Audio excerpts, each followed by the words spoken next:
Assalamu alaikum wa rahmatullahi wa barakatuh. Did you know that Allah subhanahu wa ta'ala wants to talk to you? Did you know that Allah subhanahu wa ta'ala is waiting for us so that we can raise our hands and ask Him?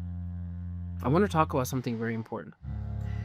At times, we can sometimes project a very human understanding on Allah subhanahu wa ta'ala. What do I mean by that? You know, when you think about a human being, another person, and a relationship works because of certain things, sometimes, like we can say the wrong thing to someone and then, they can be upset and stuff like that. And at times I feel like we kind of project like similar incidents onto Allah subhanahu wa ta'ala. But we have to understand, if Allah was to really hold us accountable for all our sins, no one would survive. Okay? So there is a constant mercy of Allah subhanahu wa ta'ala on all human beings at every given moment. Right? So we have to understand that first. So human beings fundamentally, for example, they get tired of being asked. Like, they don't want someone to keep nagging them. Like, even the best people, like how much, everyone has a limit of how much they can be asked and talked to and bothered, etc. But Allah subhanahu wa ta'ala is not the same. As we said last time, there's a very famous narration of the Prophet ﷺ where he says, "Man lam yas'alillah yaghdab alayh." Whoever doesn't ask Allah, Allah gets upset with him. Because Allah wants us to do what? Allah wants us to ask Him. Now, but there's a very beautiful portion that from the Quran that we read every single day. And you probably know what I'm about to say. It's Surah Al-Fatihah. Surah Al-Fatihah is a dua to Allah subhanahu wa ta'ala, is a supplication to Allah subhanahu wa ta'ala. So, when you think about it, Surah Al-Fatihah is mandated for us to read every single day, multiple times throughout the day. And the surah has so many secrets which we cannot condense into a 5-minute video. However, what we can point out just for today is the ayah of the Quran where Allah subhanahu wa ta'ala mentions إِيَّاكَ نَعْبُدُ وَإِيَّاكَ نَسْتَعِينُ, where we are basically affirming that, Ya Allah, you alone do we worship and you alone do we ask for help. So Allah is showing us how to ask Him.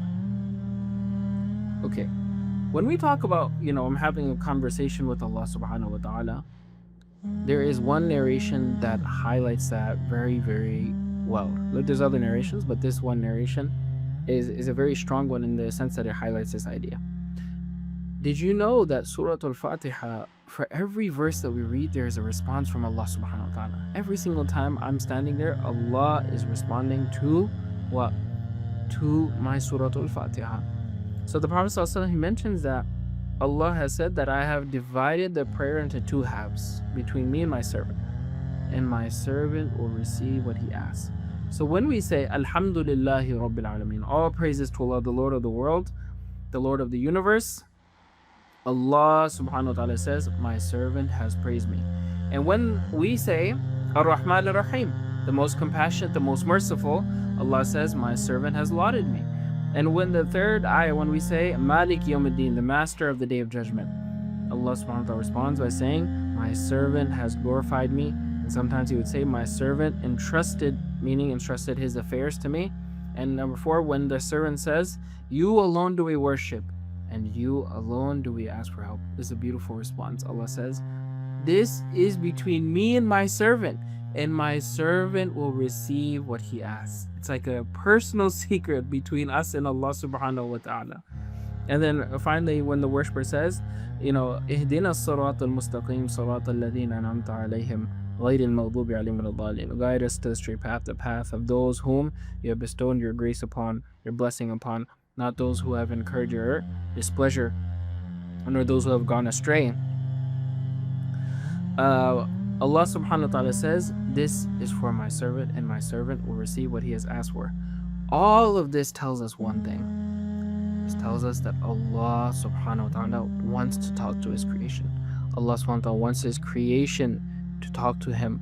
Allah wants His creation to connect to Him. That's why Allah says in the Quran, Ya ayyuhal insan, ma gharraka bi rabbikal kareem. Allah addresses humanity in its entirety. What has deceived you from your honorable Lord? Allah is waiting. It's just up to us to receive the call. Assalamu alaikum wa rahmatullahi wa barakatuh.